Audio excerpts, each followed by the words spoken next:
Bueno, empezaremos. Buenos días, bienvenidos a este taller informativo organizado por la Oficina Cederapyme de la Cambra de Comercio de Mallorca. Soy Gisa Diver, asesora de la OAP. Las oficinas Cederapyme, puestas en marcha por Red.es, con la colaboración de Cámara de España, tienen como objetivo impulsar la transformación digital de las pequeñas y medianas empresas, micropymes y autónomos. Estas actuaciones están financiadas por el Plan de Recuperación, Transformación y Resiliencia a través de los fondos Next Generation, en el marco de la Agenda España Digital 2026 y el Plan de Digitalización de Pymes 2021-2025.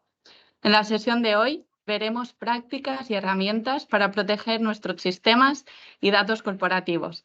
Para ello, contamos con Jaume, de la empresa 3Digits. Antes de dar paso a Jaume, os comento que hemos habilitado el chat de Teams para que podáis ir anotando vuestras dudas o comentarios. Al finalizar la intervención, daremos paso a la lectura de estos. Muchas gracias por asistir. Gracias, Jaume. Y nada, empezaremos. Bueno, buenos días. Muchas gracias por la oportunidad, primero de todo. Y nada, mi objetivo hoy es dar una charla muy breve sobre lo que serían las bases de la ciberseguridad para pequeñas empresas, aprovechando un poquito este plan de Cederapyme, con la que también tenéis diferentes, recordad, subvenciones del tema del kit digital que os pueden ayudar a las empresas pequeñas a arrancar este tipo de soluciones de comunicaciones, de ciberseguridad, diferentes categorías. Y podéis tener mucha más información en su página web. También el INCE os ayudará mucho. Yo he preparado un par de diapositivas para hablaros de ello. Y nada, empezaré un poquito presentándonos. Nosotros vengo de la empresa, estamos en la empresa 3Digits ahora mismo. Somos una consultora tanto de tecnologías de la información, comunicaciones, ciberseguridad, y estamos presentes como líderes aquí en Mallorca de innovación y talento desde el 1994. Entonces, nos destacamos en diferentes ámbitos, pero lo que intentamos siempre es ofrecer soluciones adaptadas a cada uno de nuestros clientes según las necesidades. Entonces, no solo vendemos servicios o productos que puedan ayudar, sino que primero creamos una arquitectura, pensamos un buen diseño para todas estas empresas que estén cómodas trabajando y puedan tener todo este soporte necesario, ¿no? Y por eso tenemos un amplio estudio del cliente e intentamos ofrecer pues, todas estas soluciones, ¿vale? Yo, breve presentación, no me gusta alargar mucho. Soy Jaume Bergues, soy ingeniero informático por la Universidad de aquí, de las Islas Baleares, y estudié el máster de ciberseguridad en la Universidad de La Rioja, ¿vale? Aquí en 3Digits soy administrador de ciberseguridad y de telecomunicaciones concretamente, e infraestructura de sistemas también, ¿no? Y me dedico junto a mis compañeros a hacer este diseño que os he comentado antes, hacer toda esta planificación para las empresas y desplegar un entorno seguro para que ellos puedan realizar sus funciones de trabajo de la forma más cómoda posible, protegiendo siempre sus datos. Que he supuesto un poquito el índice que va a tener esta charla. Primero daré un breve repaso sobre lo que serían las bases de la ciberseguridad, del por qué ahora se está insistiendo tanto en la ciberseguridad, y luego pasaré un poquito también a la parte de legislación relacionada, es decir, qué leyes hay que nos obliguen a nosotros como proveedores a ofrecer unos determinados servicios y a proteger estos datos que nos dan. Disculpa que estaba admitiendo. Y qué leyes, qué derechos nos amparan a nosotros como clientes de otras empresas, ¿no? Entonces, disculpad. Una vez terminado esta segunda sección, pasaré a la protección de la empresa. La protección de la empresa se puede desarrollar muchísimo. Mi intención es dar herramientas básicas para que a día de hoy podáis ya ir empezando a mirar cosas que os puedan servir como soluciones, que os puedan ayudar a tratar distintos temas a nivel de ciberseguridad y iré un poco escalando también el temario en función del coste que podría suponer, tanto en tiempo como en esfuerzo, el ir implementando estas soluciones, ¿no? Luego haré un breve apartadito de conclusiones y finalmente pasaremos a las preguntas y respuestas de todas aquellas personas que hayan escrito en el chat sus dudas. Las iremos respondiendo de forma calmada y podemos insistir en el temario técnico que necesitéis vosotros, ¿vale? Entonces, empezamos. El tema de las bases de la ciberseguridad. Vale, ¿por qué? ¿Por qué ahora mismo se está insistiendo tanto en la ciberseguridad cuando hace unos años casi no se sabía qué era ni qué se hacía en ciberseguridad? Primero de todo, el crecimiento de ataques y fraudes cibernéticos. No sé si habéis visto las noticias hace poco. Yo ayer justo encendí las noticias y vi que había 3 filtraciones de datos más de estas últimas semanas. La de Telefónica, la del Banco Santander y ahora mismo, ayer, la de Iberdrola. La curiosidad de esto es que pasan este tipo de cosas y enseguida hemos tenido algunos clientes que ya nos notifican que han intentado defraudarles, ¿no? Les han llamado supuestamente del banco, que les ponen este nombre de me está llamando Bankia y sale en el móvil que me está llamando Bankia, o me está llamando ING Directo, me está llamando quien sea, el Banco Santander mismo, lo que sea. Intentan timarlos para que hagan una transferencia o le modifican un número de factura, una cosa de estas. Cada vez que hay una filtración de estas de datos, casualmente, ¿no? Y en realidad es que está todo relacionado. Entonces, existen todos estos tipos de ataques que nos están amenazando, sobre todo a las empresas que no tenemos nada, que estamos arrancando y queremos sentar las bases de este arranque, ¿no? Luego tenemos que proteger nuestra reputación, porque al final nosotros estamos ofreciendo un conjunto de servicios o un conjunto de productos a unos clientes que seguramente nos habrán cedido sus datos. Si no protegemos estos datos, perdemos esta reputación como empresa confiable y ya no vuelven a confiar en nosotros y se van a otras empresas con las que puedan confiar, ¿no? Luego está este tema de legislación vigente, que estos últimos años cada vez se ha ido poniendo de forma más estricta. Luego hablaré un poquito más en detalle de estos, pero ya empieza a haber diferentes sentencias judiciales y sobre todo por daños y perjuicios tras denuncias en la Agencia Española de Protección de Datos, que precisamente vienen a raíz de estas filtraciones, que no se han protegido bien estos datos, ha habido un ataque, se han filtrado y posteriormente la gente los ha denunciado y han puesto multas que ya van en porcentaje a la facturación y entonces pueden dañar muchísimo a una empresa, ¿no? Y un punto que considero súper importante es que la ciberseguridad sobre todo protege a los datos. Luego veremos en qué dimensiones, pero protege a los datos. ¿Por qué a los datos? Porque los sistemas electrónicos, nosotros, si se nos rompen, los podemos sustituir. Podemos cambiar sus piezas o podemos cambiarlos por unos más nuevos o incluso podemos encontrar un mismo modelo o tramitar una garantía. Los programas pasa algo muy, muy por el estilo. Al final hay diferentes proveedores de programas y podemos conseguir repararlos o sustituirlos de alguna manera para mantener este funcionamiento. Pero los datos no. Los datos los pedimos, son una unidad que se nos cede a nosotros y si nos los roban, quedan corruptos y no tenemos, por ejemplo, copias de seguridad de las que hablaré, no se pueden sustituir. Los hemos perdido por completo y tenemos muchísimas penalizaciones por haberlos perdido, ¿vale?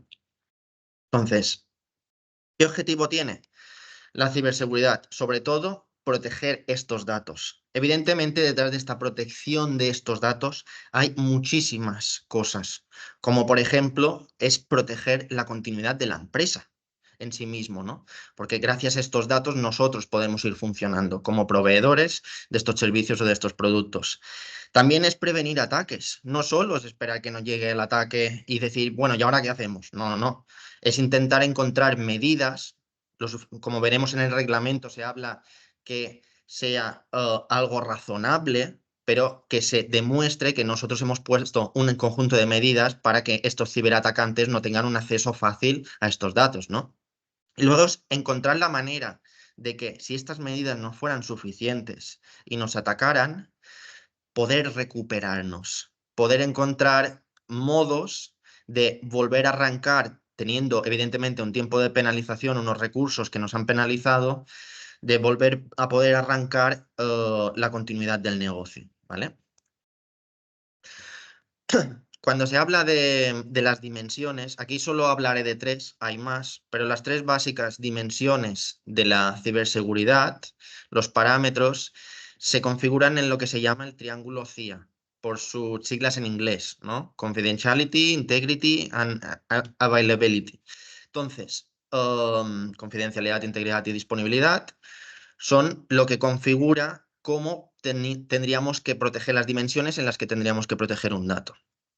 La confidencialidad hace referencia a que estos datos solo sean accesibles para aquellas personas a las que estén destinadas. Es decir, cuando una persona, por ejemplo, cuando hay estas filtraciones de datos y un cibercriminal accede a estos datos, es que se ha roto esta confidencialidad, ¿no? Luego está la integridad. La integridad es que los datos están presentes en la forma en la que deberían estar presentes. Es decir, no se han corrompido, no se han cambiado de forma accidental o de forma dañina, es decir, con una intención maliciosa, sino que se presentan de la manera que deberían estar. Un ejemplo claro de modificar la integridad de un dato, por ejemplo, es cuando un fichero se nos queda corrupto.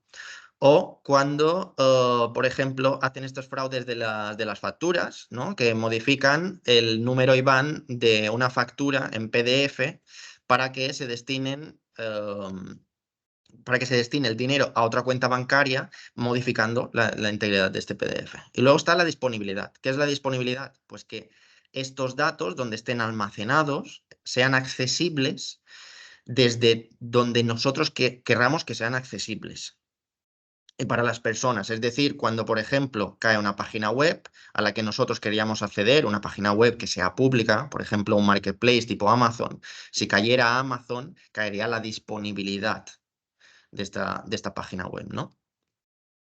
Pasemos un poquito ahora a la legislación relacionada con todo esto. Es decir, nosotros como empresa, ¿qué leyes tenemos que tener en cuenta? ¿Dónde podemos encontrar estos datos sobre cómo protegernos a nivel legal y qué medidas tenemos que tomar, ¿no? Aquí tenemos 2 partes. Tenemos primero el nivel europeo, que expuso el Reglamento General de Privacidad de Datos, la RGPD, y contempla la protección de datos de carácter personal, es decir, toda la información que sea relativa a una persona, a una figura personal, ¿no? Contempla todo el ciclo de vida del dato. ¿Qué quiere decir todo el ciclo de vida del dato? Que cuando nosotros estamos gestionando un dato, este dato va desde que nosotros lo recogemos, lo almacenamos, lo procesamos, ¿no? Lo cambiamos de la manera que sea, hasta que nosotros, por ley, por ejemplo, que no podemos conservarlo hasta X años, lo pasamos a destruir o pasamos a darlo por caducado o pasamos simplemente por una solicitud del cliente, que lo veremos un poquito más adelante, a suprimirlos, ¿no? Entonces contempla todo este ciclo de vida.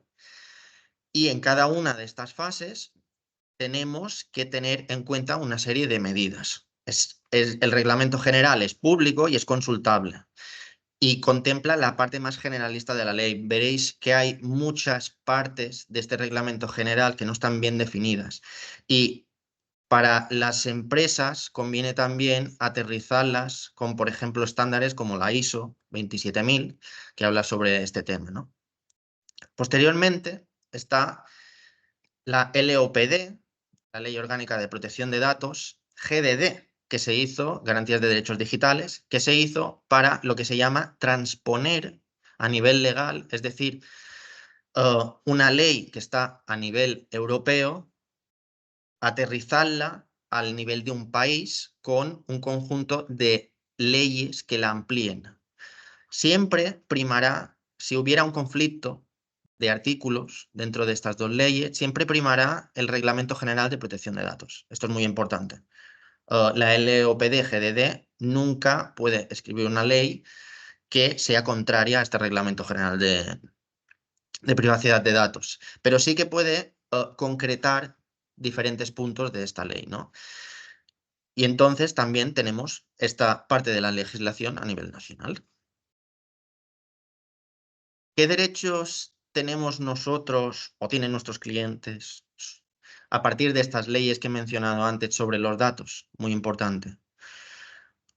Nosotros ahora mismo, gracias al reglamento general, podemos solicitar a una empresa, por ejemplo, imaginaros que yo solicite a mi banco o a una empresa de telecomunicaciones, un proveedor de Internet, acceder a los datos. Podemos solicitar pues una limitación. Yo no te quiero dar todos estos datos, te quiero dar hasta aquí. Podemos solicitar una portabilidad. Esto se hace mucho, por ejemplo, si nos cambiamos de compañía de teléfono, ¿no? Estos datos que tenéis vosotros los tenéis que transferir a este otro sitio, a esta otra compañía, para que me pueda dar este servicio. Esto también lo podemos solicitar. Podemos oponernos a una solicitud de datos que nos requieran. Ahora, por ejemplo, este ejemplo se ve mucho en el apartado de cookies de las páginas web, ¿no? Cuando nosotros antes teníamos casi un botoncito que era aceptar las cookies o ni siquiera esto y se daba por supuesto que aceptábamos las cookies. Ahora siempre nos sale el cartelito este cuando nos vamos a leer el diario, por ejemplo, online, de tenemos todas estas cookies y tú puedes escoger si quieres o no que se recojan estos datos. Entonces esto sería este derecho de oposición. Luego podemos a una empresa solicitarle que se supriman nuestros datos de allí. No queremos que vosotros, por ejemplo, ya no nos estáis dando más servicio. Entonces, no queremos que tengáis estos datos nuestros, ¿no? También se puede solicitar. Y podemos, evidentemente, si hay algún dato que haya cambiado y se necesita actualizar, pues rectificarlos, ¿vale? Tened en cuenta que cuando se solicitan nuestros datos a nivel legal, siempre las empresas, nosotros, por ejemplo, como proveedores, estamos obligados a decirles la finalidad del tratamiento de datos a los clientes. Es decir, estos datos los vamos a destinar a estos objetivos y nada más. Y entonces, también por ley, tenemos que solo solicitar los datos justos y necesarios y de forma bien explicada a los clientes. Todo esto está por ley. Es decir, cuando te hablan de forma ambigua de cómo se van a tratar tus datos y tal, esto va en contra de la ley. ¿Vale? Entonces, violaciones de seguridad, muy importante. Las violaciones de seguridad son precisamente todas estas brechas que os he comentado antes a nivel de noticias que estamos obligados a denunciar cuando han sucedido en una empresa nuestra. También pasa que en una empresa proveedora, por ejemplo, ha habido casos de que empresas han sido atacadas no por un fallo de seguridad suyos, sino por alguien que les estaba suministrando un servicio. Puede pasar que se soliciten un conjunto de medidas tanto para la empresa proveedora auditar qué ha pasado como en la empresa cliente. Entonces, se tiene que entender cómo funcionan estas violaciones de seguridad. A nivel legal, ¿qué se considera una violación o brecha de seguridad? Se considera una destrucción, pérdida, alteración accidental o ilícita de los datos. Por ejemplo, en la brecha esta que os he comentado de Telefónica, si se lee la noticia, veréis que no está claro aún si ha sido una brecha de seguridad. ¿Por qué? Porque no están claros que estos datos hayan salido de Telefónica. Alguien ha publicado una base de datos con datos de clientes, pero puede ser que no sean los mismos datos que están en la empresa de Telefónica. Entonces, se tiene que verificar que estos datos de verdad los haya perdido Telefónica para que esto sea una brecha de seguridad, ¿vale? Luego, también importante, si un empleado descontento, por ejemplo, saca unos datos que serían de carácter confidencial o interno de la empresa de forma no autorizada, también se considera una brecha de seguridad.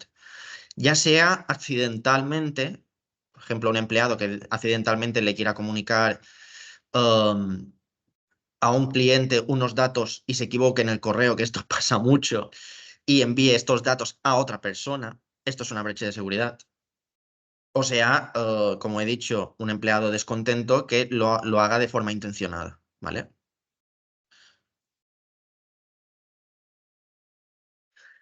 Cuando pasa una brecha de seguridad, ¿qué se tiene que hacer? ¿Qué modelo se puede seguir? Hay diferentes marcos de trabajo con esto y esto ya es una parte más técnica, pero muy importante tener el concepto, ¿vale?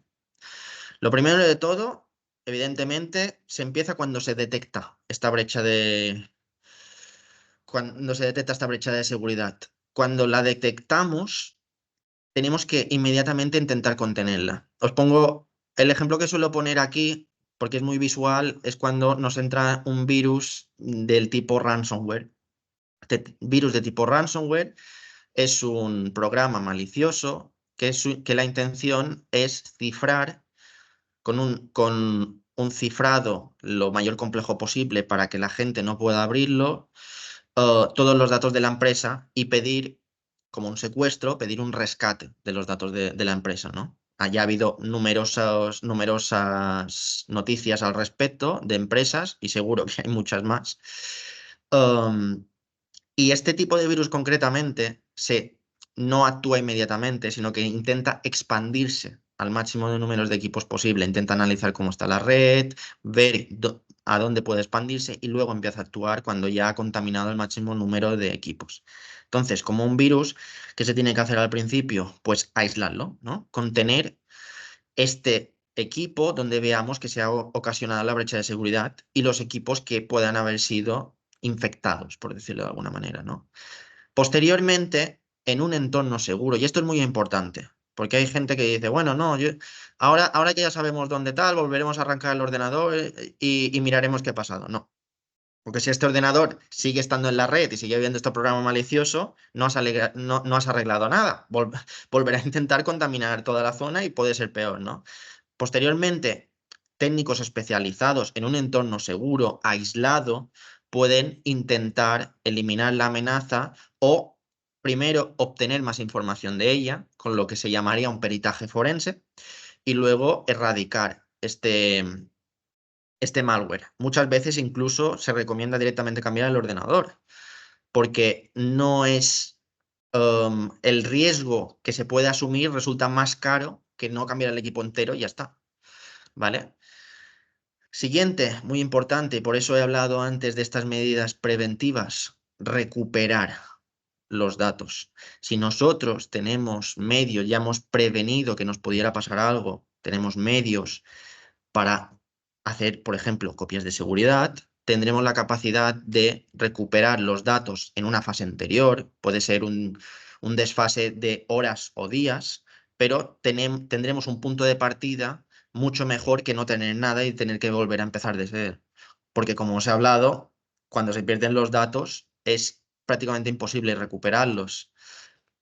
Y luego, muy importante, y esto haré mucha insistencia en esto, porque es clave a la hora de, sobre todo, aprender y transmitir conocimientos, documentar. Cuando pasa cualquier cosa así, sobre todo en una brecha de seguridad, es que es obligatorio hacerlo, es documentarlo. Cuando pasa una brecha de seguridad, tenemos la obligación legal de que si existe riesgo, está de forma muy generalizada esto, ahora lo miraré de concretar un poquito más, pero si existe un riesgo para los derechos y libertades de nuestros clientes, por ejemplo, tenemos la obligación de comunicar esta violación lo más rápido posible, hacer un informe preliminar y a más tardar en 72 horas. ¿Dónde lo comunicaremos esto? Pues en la agencia encargada de cada uno de los países. En este caso, en España, es la Agencia Española de Protección de Datos, ¿vale? Pero es que además, si el riesgo resultara alto, de un carácter urgente, imaginaros que hay una brecha de seguridad, por ejemplo, que no solo se filtra mi nombre y mi correo electrónico, que se filtran mis datos financieros, se filtran datos de carácter sanitario a lo mejor, que pueden ser muy delicados, o según qué tipos de datos, esto ya es un riesgo más alto, mucho más alto, ya me afecta a mí directamente. Entonces, además, la empresa está obligada a comunicar esto a todos los afectados, a sacar un anuncio y que la gente se entere de que sus datos han sido filtrados. Imaginaros, y aquí os hago una pausa retrocediendo un poquito las diapositivas anteriores, imaginaros las consecuencias que hay a nivel reputacional y a nivel legal de una cosa así, de una brecha de seguridad. Es muy delicado, ¿vale? Entonces, por eso es muy importante tener unas ciertas nociones de ciberseguridad como para al menos tener un primer paso hacia la protección de estos datos, ¿no? Y de eso, ahora habiendo hecho esta pequeña introducción de todo el marco que rodea a nivel legal y a nivel de actual, de la actualidad, de las noticias, todo esto, la ciberseguridad, por eso voy a dar esta parte de protección de la empresa para que nosotros profundicemos un poquito más en qué se puede hacer, cuáles pueden ser nuestros primeros pasos y qué recursos tenemos, ¿vale? Pondré el chat un momentito. Vale. Hasta aquí hago una pausa siempre más o menos a media exposición para pedir si hasta aquí todo bien, si hay alguna duda. Ahora me podéis escribir en el chat si queréis. Si es algo muy breve contestaré ahora, si no en turno de preguntas y respuestas.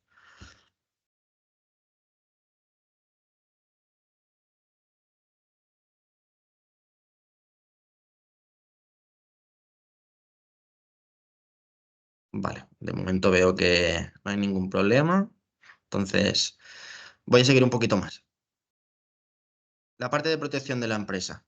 Entonces, viendo todo este entorno, muchas gracias. Viendo todo este entorno, ¿cómo podemos protegernos? Tenemos diferentes puntos que abordar. Yo intentaré, sobre todo, ir escalonando, como os he explicado antes, de cuáles pueden ser nuestros primeros pasos prácticamente a coste cero, es dedicarle tiempo y con qué podemos seguir, ¿vale? Entonces, ¿cómo nos podemos proteger? Existe la parte de protección perimetral, la parte de formación de los usuarios. Aquí entiendo como usuarios a todos nuestros compañeros de la empresa, por ejemplo, ¿no? Que todos nosotros pasemos de poder ser defraudados, por ejemplo, y poder recibir este tipo de ataques de fraude, de phishing y todo esto, a poder ayudar a detectar este tipo de ataques. Luego lo desglosaré un poquito más.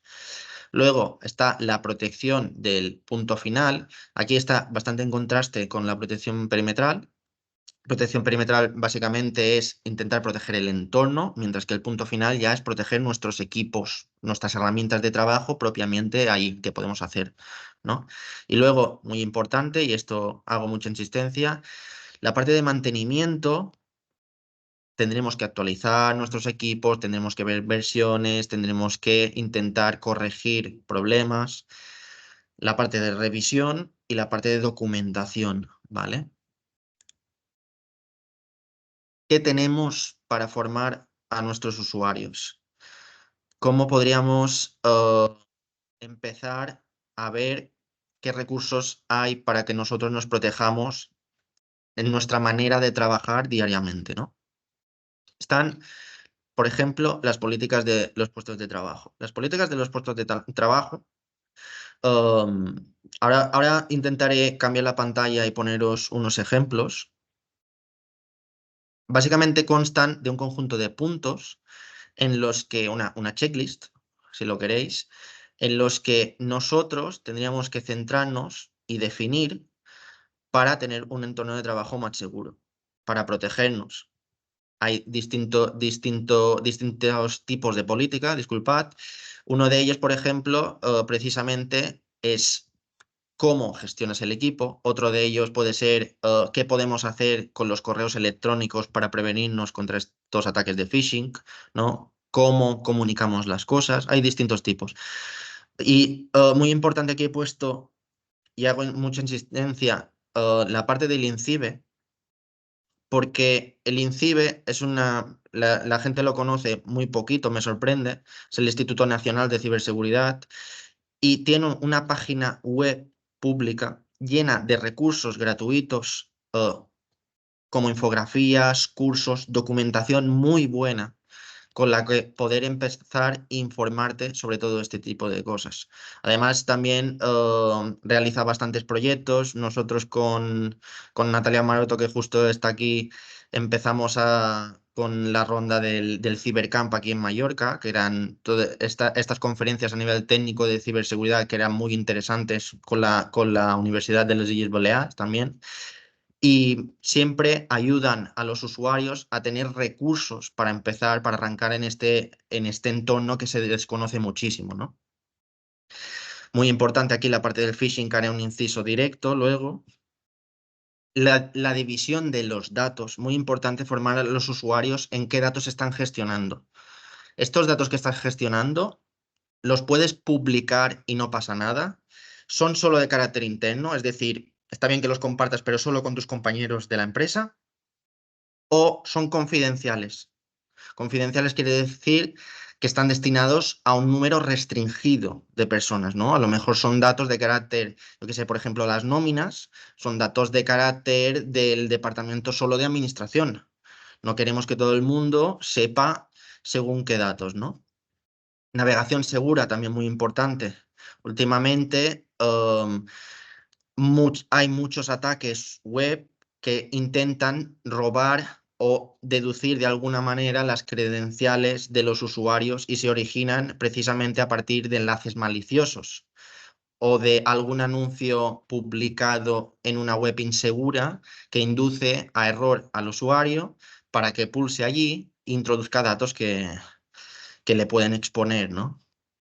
Y la parte de gestión de contraseñas. Esto también es súper importante. También ahora en la próxima diapositiva lo desglosaré un poco más, porque estas filtraciones, sobre todo debido a estas filtraciones, muchas de ellas, los cibercriminales están constantemente actualizando su suite de herramientas para conseguir las credenciales. Y muchos informes de ciberseguridad reportan que ya no se no se desarrollan tanto en crear programas complejos para atacar a la gente, sino que intentan conseguir averiguar sus credenciales de una manera u otra y a partir de ahí atacarles.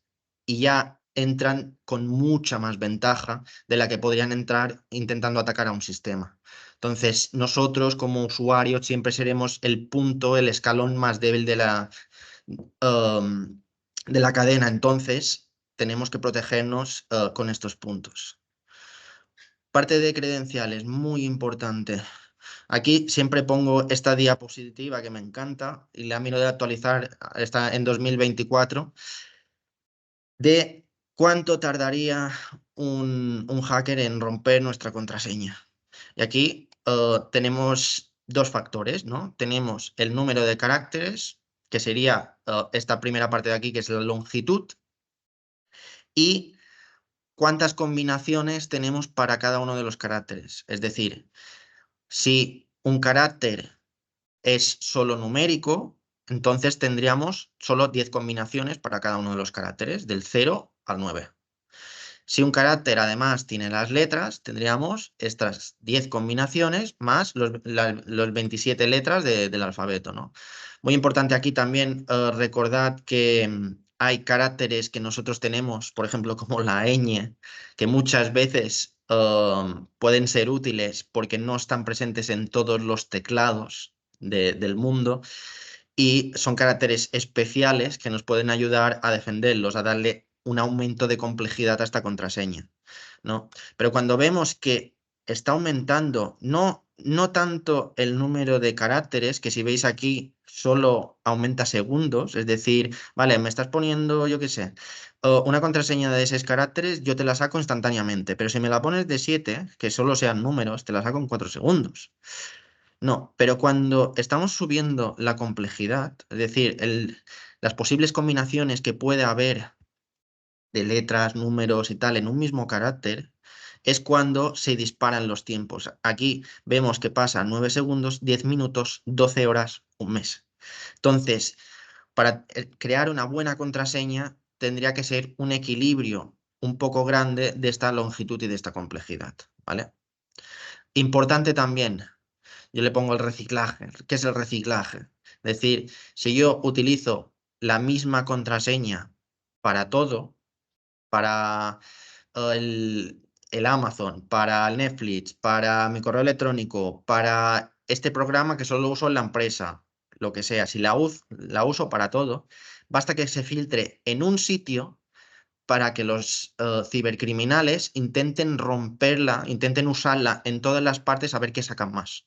Y esto es una de las cosas que se suele hacer. Un cibercriminal lo que intenta es ver primero qué es lo que se ha filtrado de esta persona y no se come la cabeza en intentar romper contraseñas si ya se la dan en algún sitio y la va probando. Y muchas veces saca muchísimos más datos de hacer esto que no intentar directamente calcularla, porque consume muchos recursos calcular una contraseña. Luego la relación. Esta también va muy ligada al reciclaje. Yo quiero calcular, yo quiero encontrar una contraseña, pero no me quiero poner a calcular tantos tiempos y tal. Lo primero que voy a intentar hacer será empatizar un poco con esa persona, ir un poco por estadística. ¿Cuál es su fecha de nacimiento? ¿Cuáles son sus nombres de sus personas más cercanas? Familia, hijos, una pareja, lo que sea. A lo mejor de mascotas, ciudad de nacimiento, ¿no? Todos estos tipos de cosas. Y lo que hacen los cibercriminales es crear lo que se llama un diccionario. Hacen combinaciones de todos estos tipos de palabras y intentan con estas combinaciones ver si alguna da en el blanco. Entonces, esto es muchísimo menos tiempo que intentar calcular una contraseña y da muy buenos resultados, ¿no? Y luego la popularidad, que también es otro factor que se tiene en cuenta. Como ha habido tantas filtraciones a nivel estadístico, sobre todo en la parte más americana, ¿no? En las empresas estas americanas, todas estas filtraciones han servido para hacer un top de las contraseñas más usadas. Entonces, otra cosa que un cibercriminal va a intentar antes de ponerse a romper una contraseña, romper quiere decir calcular ya todas las posibles combinaciones, va a ser utilizar este top de contraseñas para ver si coincide con alguna de ellas. Y son minutos, pocos minutos, probar todas estas contraseñas contra un servicio, ¿no? Debido a la potencia computacional que hoy tenemos. Entonces, uno de los puntos que yo siempre presento cuando miramos en la parte esta de contraseñas es una página web que hay gente que la conoce y hay gente que no, pero me gusta que la gente la conozca y se llama Have I Been Pumped. Es una página web, podéis acceder, una interfaz muy sencilla, solo tenéis que poner, por ejemplo, vuestro correo electrónico y os dice si este correo electrónico ha tenido filtraciones de datos, ha estado presente en alguna filtración de datos. Imaginaros que, por ejemplo, ahora con lo que ha pasado en el Banco Santander o en Iberdrola, tuvieran este correo electrónico. Entonces, si está, sale presente. Y además, si os pone la interfaz en rojo, si ha estado presente en una filtración de datos, y podéis ver en qué filtración de datos se muestra este correo electrónico. También está un apartadito para el tema de las contraseñas. Entonces, en la misma página web tenéis una sección de, hey, quiero probar si esta contraseña está presente en algún sitio. Para este tema de lo que os he contado de la popularidad de las contraseñas. Por si alguien ya la ha metido en este diccionario y es fácil de calcularla para que no caigáis en la trampa. Hay muchos servicios, os recomiendo que os suscribáis a alguno que hacen esto y os notifican además por correo electrónico si habéis estado presentes en alguna filtración de datos. Ahora he visto que Google, por ejemplo, el navegador de Chrome, no sé si hay alguno más, también te lo notifica. Si has puesto una contraseña que sea vulnerable y ha estado presente en alguna brecha de datos. Pero no sé si hay más navegadores que lo hagan. desde luego recomiendo siempre que un servicio de estos, porque como se dedican exclusivamente a ello, suelen ser los que primero se dan cuenta también. Vale, la parte de phishing, muy importante. Cuando recibimos un correo electrónico ya sospechoso, ¿cuáles son los puntos que necesitaríamos revisar de este correo electrónico? Tenemos la parte del remitente. Es a ver si esta persona, por ejemplo, tiene un correo raro por ser de esta empresa. Imaginaros que, por ejemplo, intentan suplantar la identidad de Amazon y os ponen un dominio distinto al de amazon.com, que no sea un no reply, son estos correos que no admiten respuesta. Cosas así que intentan suplantar la identidad. Suelen tener muchas veces caracteres añadidos o caracteres que no son exactamente, que intentan suplantar, por ejemplo, una A, pero son de otro teclado, eso se llama tipo squatting, ¿no?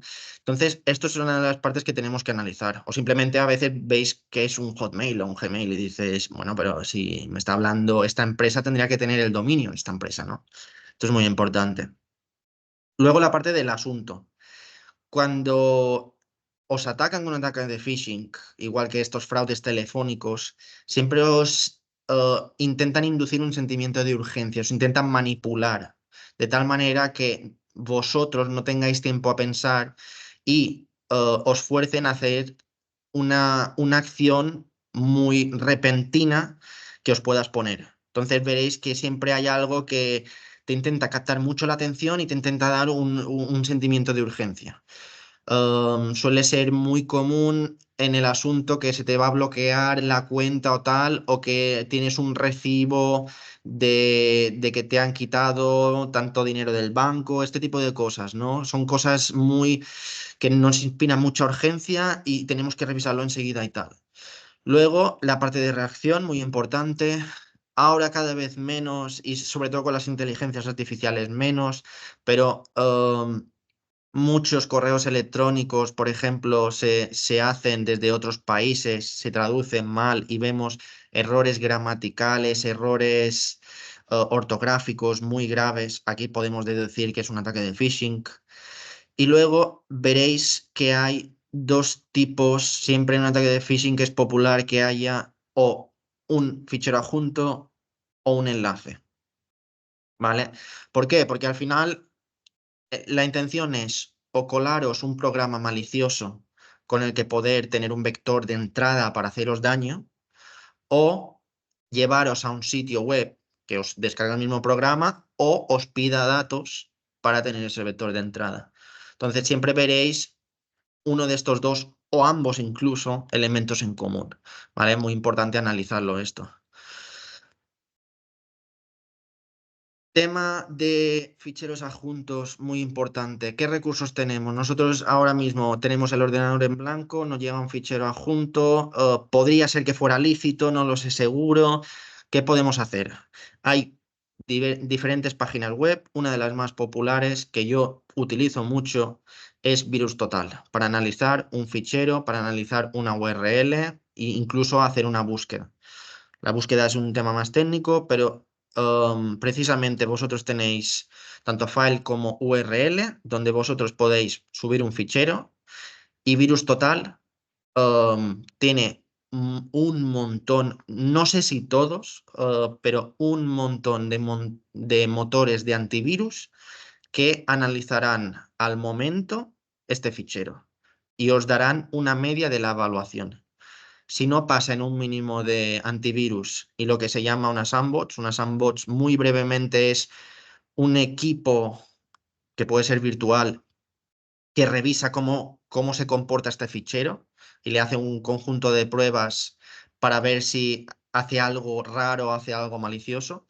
Pues si no pasa estas pruebas en un mínimo de motores de antivirus en esta sandbox y tal, os hace un reporte y os dice, no abras esto porque he detectado que esto es malicioso. Entonces tenéis una herramienta que es gratuita, es pública y además precisamente lo bonito de esta herramienta es que se alimenta de la subida, es decir, que es una cosa que os interesa. Su base de datos se basa en lo que la gente le va subiendo. Entonces, si detecta que algo es malicioso, se guarda esta firma, lo que se llama una firma, luego lo explicaré más adelante porque hablaré de cómo funcionan los antivirus, pero se guarda esta identificación y a otro usuario, si lo vuelve a subir, ya tiene esta identificación guardada y ya le dice inmediatamente, no, escucha, ya me ha llegado antes y esto está mal, quítalo del ordenador, ¿vale? Y luego tenemos esta otra página, hay montones también de estas, Browser Link, que es cuando nos envían un enlace, podría ser o no malicioso, no lo sabemos, pero no nos queremos arriesgar. Muy importante, nunca pulséis directamente sobre los enlaces cuando, por ejemplo, os mandan del banco, de Hacienda, todos estos tipos de correos. Podéis ir directamente al portal vosotros mismos por navegación web y así os ahorráis que pudiera ser una estafa, ¿vale? Si igualmente os pasan un enlace que no conocíais, pero podría ser lícito y necesitáis un recurso para navegar, esta página web os ofrece un recurso web que lo que hace es, os ofrece una máquina, concretamente, un ordenador. Imaginaros que os da acceso a un ordenador temporalmente, que está protegido, para que vosotros en ese ordenador naveguéis a esa web y veáis qué pasa. Si no sois técnicos o analistas, a lo mejor no podáis desglosar directamente si puede ser buena o no, o tenga un carácter malicioso, pero al menos ya tenéis una imagen preliminar y no os afecta directamente a vuestro ordenador. Entonces, considero que es una herramienta bastante interesante también, ¿vale? Tenemos todas estas herramientas para ir preveyendo un poco este tipo de ataques y no caer tanto en estas estafas. Pero una de las cosas que intento enfocar siempre y que considero muy, muy importantes es tener copias de seguridad, ¿vale? ¿Qué es una copia de seguridad? Básicamente es tener redundados más que protegidos. Es proteger evidentemente la integridad y la disponibilidad de un conjunto de datos en otros medios. De manera que si perdemos o se nos modifican nuestros datos en producción, tengamos otro medio que consultar de los que volverlos a sacar. ¿Vale? Importante para protegerlos. ¿Qué tipos de copias de seguridad existen? Básicamente hay tres y se diferencian en la capacidad que ocupan estas copias de seguridad y el procesamiento, ¿vale? Existen las copias completas, las copias diferenciales y las copias incrementales. Las copias completas son básicamente cuando vosotros, por ejemplo, cogéis un disco duro externo, cogéis un conjunto de datos, le dais a copiar y pegar. Este conjunto de datos se copia todo el conjunto de datos en ese disco duro externo. Es completo, ¿no? Entonces, ¿en qué se diferencian en las demás? Estas, como van a copiar todos los datos, independientemente de cualquier criterio, van a ocupar más tiempo y más espacio. Van a tardar más y van a ocupar más espacio. ¿Qué otros tipos de copias hay si nosotros, por ejemplo, queremos día a día mantener nuestros datos en la copia actualizados? Pues existen las diferenciales y las incrementales. Las diferenciales, básicamente, antes de hacer la copia, miran la última copia total. Es decir, yo ayer, por ejemplo, hice una copia total. Entonces, miran qué ficheros son diferentes, por eso se llaman diferenciales. Por ejemplo, en que se haya actualizado un Excel desde ayer o haya un fichero nuevo, cualquier cosa así, ¿no? ¿Qué ficheros son diferentes? Pues entonces solo copian la parte diferencial, todo lo diferente, a partir de la total, muy importante. Porque luego están las incrementales, que las incrementales son las que se suelen usar día a día. Las incrementales son muy parecidas a las diferenciales, excepto en que las incrementales suelen partir de una copia completa, pero es que además entre las propias incrementales también miran las diferencias. Si, por ejemplo, yo quiero hacer copias diariamente de algo, porque me preocupa mucho que esto esté actualizado día a día, seguramente utilice incrementales. Lo que hará un incremental será comportarse como una diferencial la primera vez, Es decir, mirará la última copia total que se ha hecho, mirará la diferencia y copiará, y a partir de esa vez, cada vez que se ejecute una incremental, mirará qué tenía yo de antes, esto, qué ha cambiado, esto. Pues yo copio lo que ha cambiado y modifico si hay que modificarlo, si hay que sobreescribirlo. Y se irá haciendo así diariamente. Son copias que se utilizan mucho. Diferencias principales, pues como solo estamos copiando una parte mucho más pequeña, que es solo lo que ha cambiado, tarda menos en procesamiento y en espacio. Vale.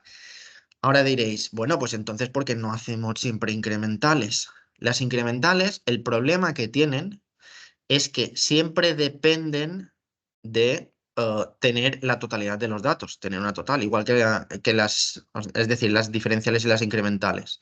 Entonces, cuando tenemos que restaurarlas, dependen de tener un buen software, un buen programa donde tú puedas escoger lo que tienes que restaurar y tarda muchísimo más en restaurar que una completa. Las completas, si yo quiero restaurar algo, simplemente me voy, por ejemplo, a mi disco duro externo y lo copio.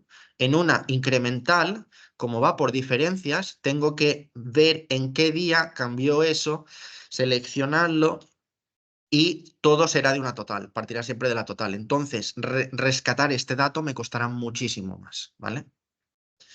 Muy importante que se tengan esto en cuenta.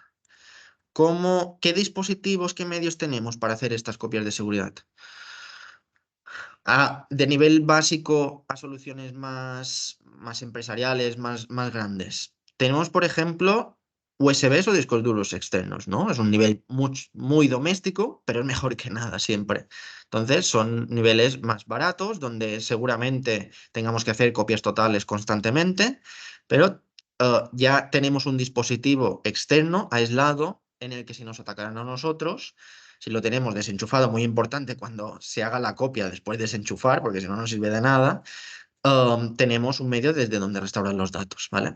Luego existen los sistemas de almacenamiento en red, lo que se llaman NAS.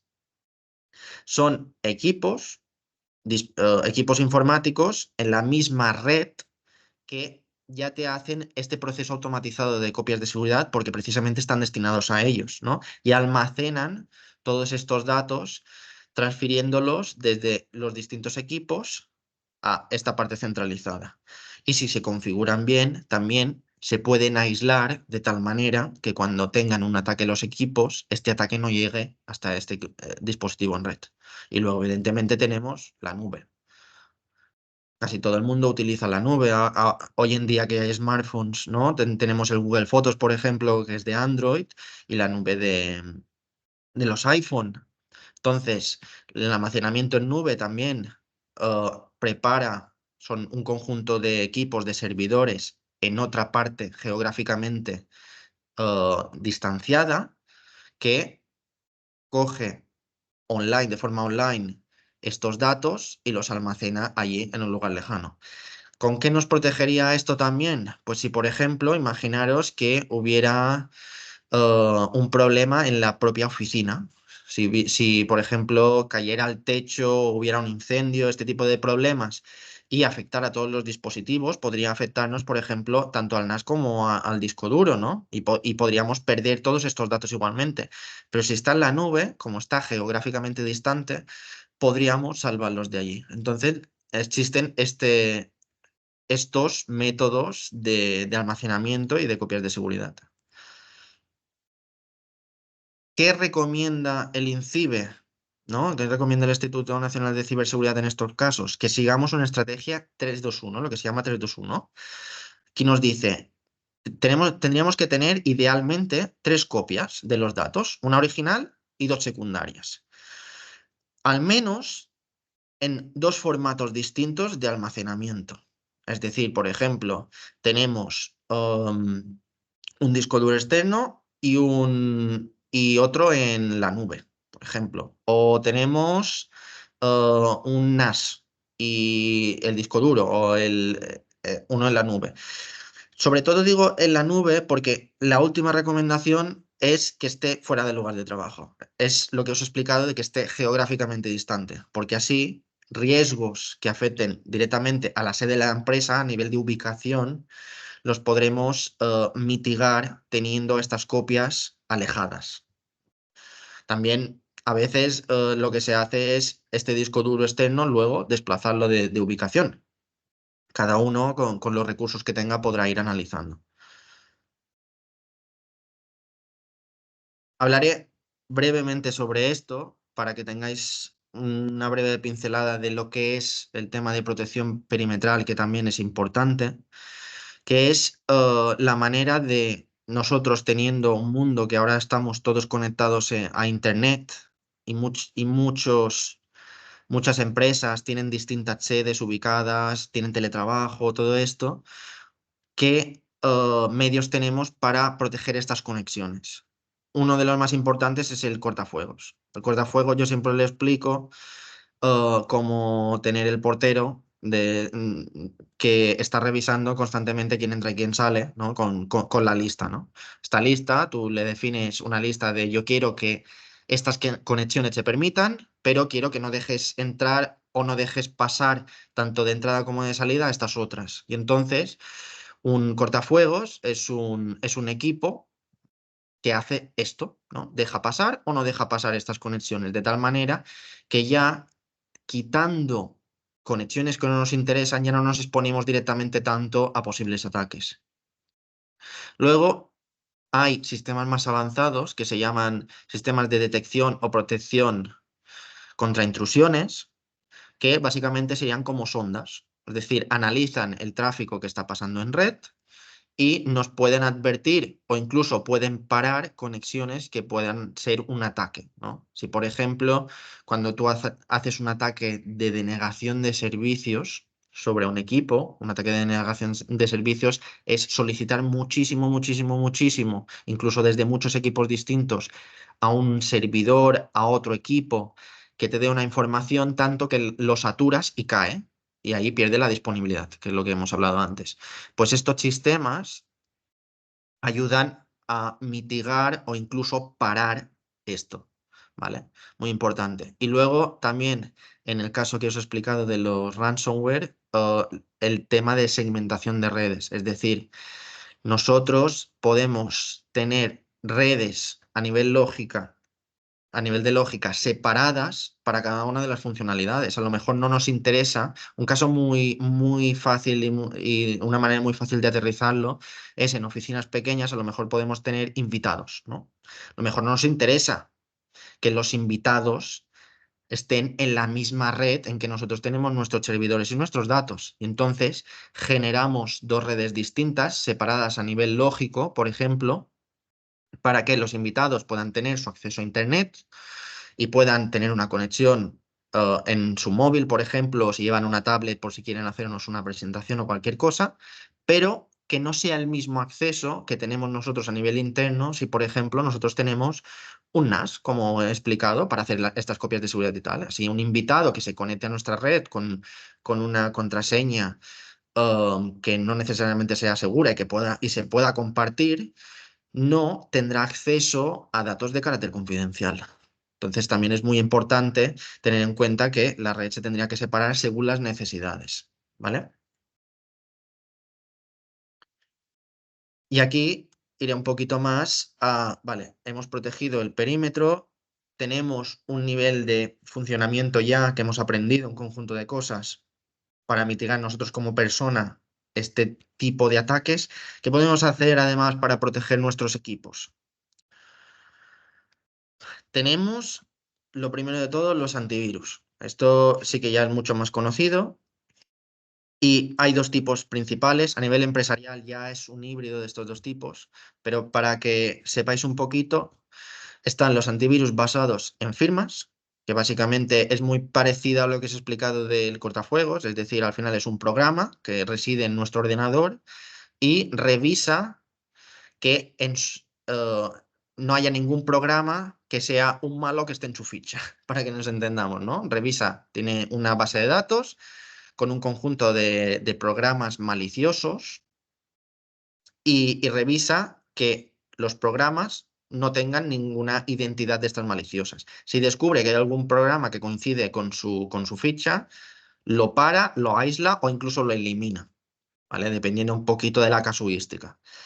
En comportamiento además suelen contar con lo que se llama inteligencia. Suele haber ya a nivel empresarial inteligencia artificial o heurísticas, es decir, no solo están mirando si está en su ficha o no, estos híbridos, sino que además miran qué es lo que están haciendo. Si un programa a las 3 de la noche me empieza a transferir datos de carácter confidencial a otro equipo que está fuera de la empresa, es bastante sospechoso. Un programa de estos, bien configurado, un antivirus, seguramente restringiría, basados en un conjunto de parámetros, que uno de ellos pueda ser el tiempo, ¿no? Las 3 de la noche, restringiría estas transferencias, pararía el programa y enseguida lo aislaría. Igual con estos ataques de ransomware. Si un programa empieza a pedirme que todo se empiece a cifrar, muchos de estos programas a nivel empresarial los paran y los aíslan y no les dejan desarrollar esta acción maliciosa, ¿vale? Luego, muy importante, los cortafuegos no solo están para proteger las conexiones de red como un equipo externo que pueda estar detrás del router, sino que también los podemos tener nosotros en nuestro ordenador. A lo mejor nosotros queremos restringir las conexiones que entran o salen ya directamente desde nuestro ordenador. También el propio sistema operativo de Windows tiene uno y también hay diferentes soluciones cortafuegos a nivel lo que se llama endpoint, ¿no? Del propio equipo. Las protecciones de descarga, muy importantes. Ya muchos navegadores cuentan con pequeños antivirus basados en firmas para que cuando os descarguéis algo, no os descarguéis sin querer un programa malicioso. No quiere decir que sean 100% eficaces, pero ya empiezan a existir este tipo de complementos de los navegadores, ¿no? Y luego, una de las cosas que veo que se mira muy poco es el bloqueo de los equipos. Es decir, hay ataques en los que, para hacer una breve pincelada, os pueden colocar un USB en un equipo desbloqueado. Este USB se hace pasar por un teclado y ejecuta acciones maliciosas como copiaros archivos, sacaros vuestras contraseñas del navegador o intentar establecer desde vuestro ordenador una conexión remota a un servidor para que luego desde este servidor se pueda controlar vuestro ordenador y hacer 50.000 gamberradas, por decirlo de alguna manera, ¿no? Son muy peligrosos. Entonces, es muy importante que si nosotros no estamos delante de nuestros equipos, los bloqueemos. Y sobre todo, que controlemos siempre lo que está enchufado, sobre todo si estamos de cara al público, en nuestros puertos USB, ¿vale? Y está para la parte final, más o menos, muy importante. Pensad que todo esto, ahora lo explicaré en conclusiones, es un ciclo, ¿vale? Entonces, tomamos todo este tipo de acciones, pero tenemos que seguir evolucionando, porque seguramente no podemos abarcarlo todo desde el principio. Vamos a empezar poquito a poco, vamos a empezar a andar y luego ya empezaremos a correr. Entonces, tenemos, cuando implementamos soluciones, que mantenerlas. ¿Cómo las mantenemos? Tenemos que tener en cuenta que tengamos garantías de los sistemas que estamos utilizando, delicados sobre todo, servidores, todo esto, los mantengamos en garantía y tengamos disponibilidad de un servicio técnico para que cuando tengamos incidentes los podamos reparar y no dependan de esto nuestros datos. Tenemos que actualizar los programas, los sistemas operativos que estamos utilizando. Esto sobre todo es muy importante porque pensad que muchas veces se detectan, están constantemente evolucionando este tema y los profesionales de la ciberseguridad muchas veces detectamos que un programa se comporta de una manera anómala cuando se hace alguna conexión y se podría explotar para sacar datos, generando así una vulnerabilidad. Y estas vulnerabilidades se van publicando. Si no se actualizan, con estas vulnerabilidades publicadas, si no se actualizan estos programas, alguien puede informarse de ello y utilizar estas publicaciones que están destinadas a un bien común justo para lo contrario. Puede explotarlas, aprovecharse de ellas y hacer algún acto malicioso como robarnos información, espiarnos o cualquier cosa así. ¿Vale? Y por eso las empresas cuando se hacen estas publicaciones sacan actualizaciones y sacan parches de seguridad. Las actualizaciones no solo van a nivel de vulnerabilidad, sino que también tratan mucho sobre las funcionalidades, que las funcionalidades se desarrollen correctamente. Los parches de seguridad sí que intentan siempre mitigar agujeros de seguridad de los programas y de los sistemas operativos, ¿no? Entonces es muy importante que nuestros equipos siempre estén actualizados por eso.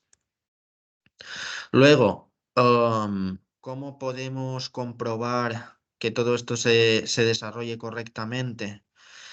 Tenemos distintos tipos de revisiones y de auditorías. Siempre se recomienda, a partir de estas políticas que os he comentado, ya os digo, recomiendo muchísimo buscar en el INCIBE porque tenéis muchísimos recursos, muchísimos listados de políticas y cómo llevarlos a cabo. A partir de estas políticas, tú estableces un conjunto de objetivos medibles y esto es muy importante. Tienen que tener una métrica o al menos se tiene que poder decir si se ha cumplido o no. Entonces, cuando estableces estos objetivos medibles, el siguiente paso es, una vez terminada la implementación, revisar si se han cumplido. Y esto, como os digo, es cíclico. Entonces, tenemos diferentes herramientas para hacerlo. Las revisiones y la auditoría precisamente van desde que un técnico interno que pueda ser profesional de esto y experto pueda hacer estas mediciones a contratar a una empresa externa que a lo mejor mida nuestro nivel de madurez en seguridad o cómo gestionamos los datos, por ejemplo, en la ISO 27000, ¿no? Nuestro sistema de gestión de seguridad de una forma imparcial y externa. Esto es muy importante, que existe todo esto, ¿vale? En cada iteración intentaremos presentarnos unos objetivos de mejora e ir constantemente evolucionando estos sistemas para adaptarnos un poco al contexto que nos rodea. Siempre hago inciso en esto, muy importante, una vez que se haya hecho toda esta iteración, pensad en documentarlo. La documentación nos permite tener una base de conocimiento para todos nuestros compañeros, nuestros empleados, incluso a veces proveedores o clientes, cómo funcionamos, cómo funcionan estas relaciones dentro de la empresa, de tal manera que este conocimiento no dependa exclusivamente de una persona, porque esta persona, los seres humanos, nos podemos ir de vacaciones, podemos estar enfermos, podemos tener cualquier tipo de incidente y si esta información depende exclusivamente de una persona, podemos estar en graves apuros. Entonces es muy importante que todo el conocimiento crítico se documente y se pueda transferir al personal adecuado, ¿vale?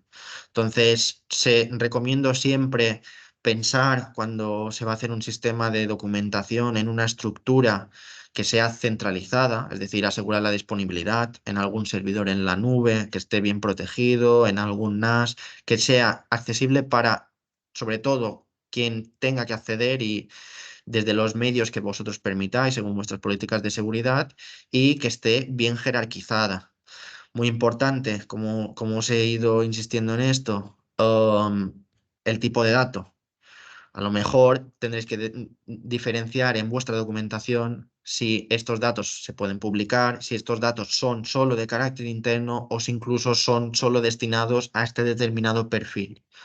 ¿Vale? Y es muy importante mantenerla también actualizada. Es decir, no solo actualizamos estos programas, estos equipos, ¿no? Sino que nuestra documentación también tiene que estar al día, porque nos puede salvar en muchas ocasiones de incidentes. Finalmente, como os he dicho, hacer mucho énfasis en que esto es un ciclo. El tema de la ciberseguridad es cíclico. No hace falta intentar implementarlo todo en cascada, sino que podemos empezar en pequeños pasos y luego ir haciendo iteraciones, ¿no? Muy importante. Esto se llama el ciclo de Deming porque se aplica en muchísimos ámbitos, no solo en la ciberseguridad, pero nos basamos mucho en él. Tenerlo en cuenta. Es planificar, hacer, verificar y actuar, ¿no? Y aquí os pongo diferentes ejemplos. ¿Qué planificamos? ¿Qué protecciones vamos a poner a nuestros datos? ¿Cómo vamos a prevenir nuestros ataques? ¿Qué capacidad, qué medios tendremos de recuperación? ¿Qué hacemos? Pues instalamos esta seguridad de perimetral, programas para proteger a nuestros equipos, formamos a la gente, ¿no? Estas copias de seguridad, instalamos copias de seguridad.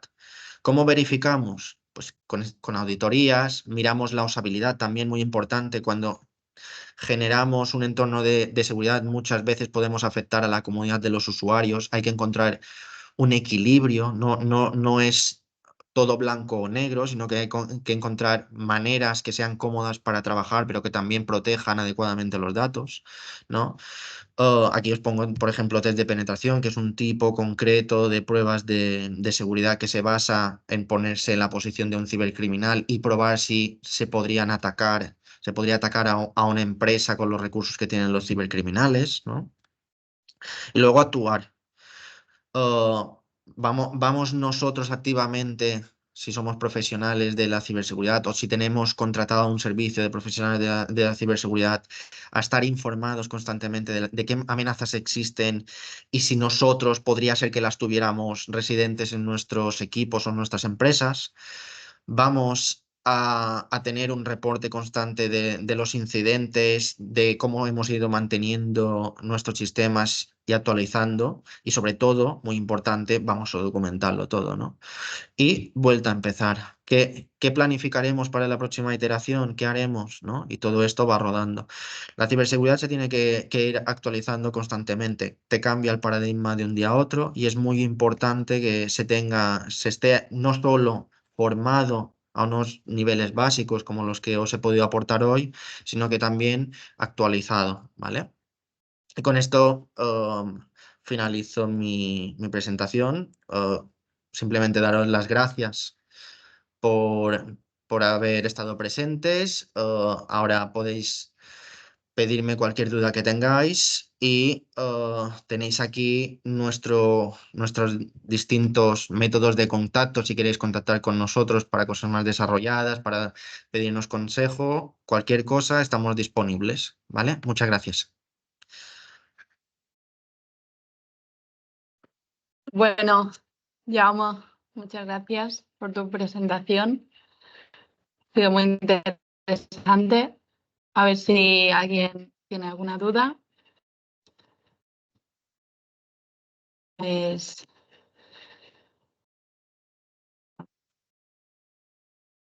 bueno, lo has dejado todo muy claro.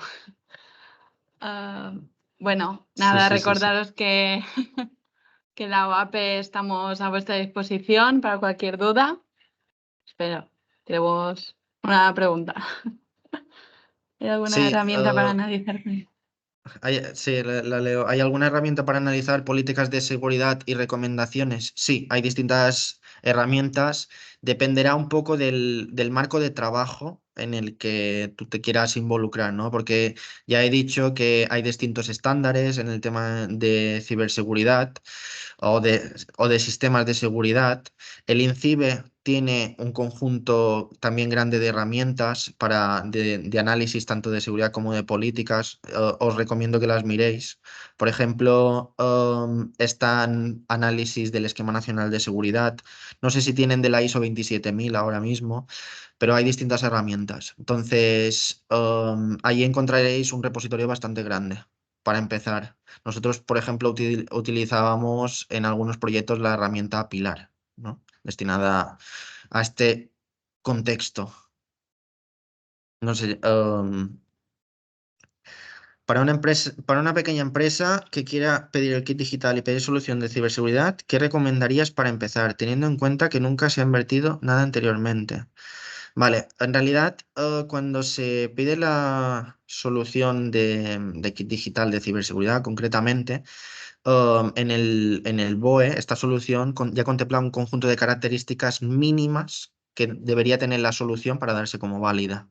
Entonces, lo primero que recomendaría a esta empresa es revisar la documentación correspondiente a la categoría que quiera solicitar, en este caso ciberseguridad, suelen ser programas antivirus, suele pedir que tengan bien actualizadas las bases de datos, que hayan dado un servicio centralizado durante un conjunto de tiempo, ¿no?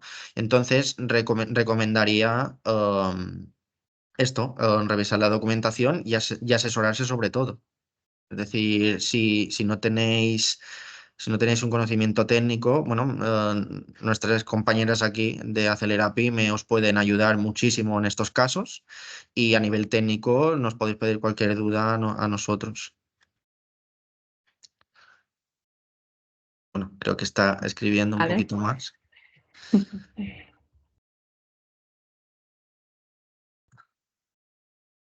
Y una vez se ha pedido el kit e implementado los requisitos mínimos, ¿con qué recomiendas seguir? Vale, muy importante esto, ¿eh? El kit digital suele cubrir, ahora hay categorías nuevas y no me las he leído aún, pero suele cubrir hasta donde sé un año, ¿vale? Entonces, lo primero de todo, recomiendo que ya cuando se hace el punto de partida con el kit digital, se analizan soluciones que nosotros nos gustaría tener más de un año, porque luego estaremos dispuestos a seguir con el pago de las licencias, con todo lo que venga después, ¿no? Este tipo de programas, sobre todo en ciberseguridad y comunicación y comunicaciones seguras, van muy ligados los servicios a licencias, a ir pagando licencias de forma anual. Esto es muy importante. La subvención cubre este año y este servicio de un año, pero nosotros lo primero de todo es establecer una buena base de la solución que nos vaya mejor con los diferentes proveedores que podamos tener para que esto nos siga durando durante todo el transcurso útil de la vida de la empresa. ¿Vale? ¿Con qué recomiendo luego seguir?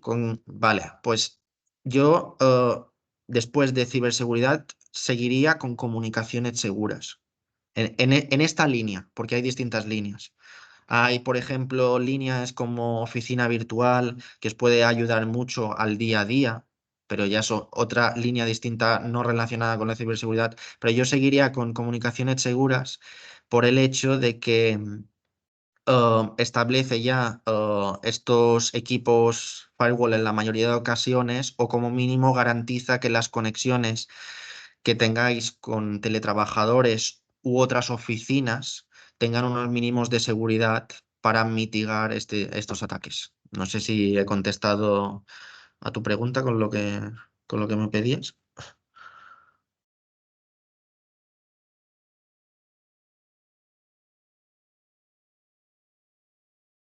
Perfecto.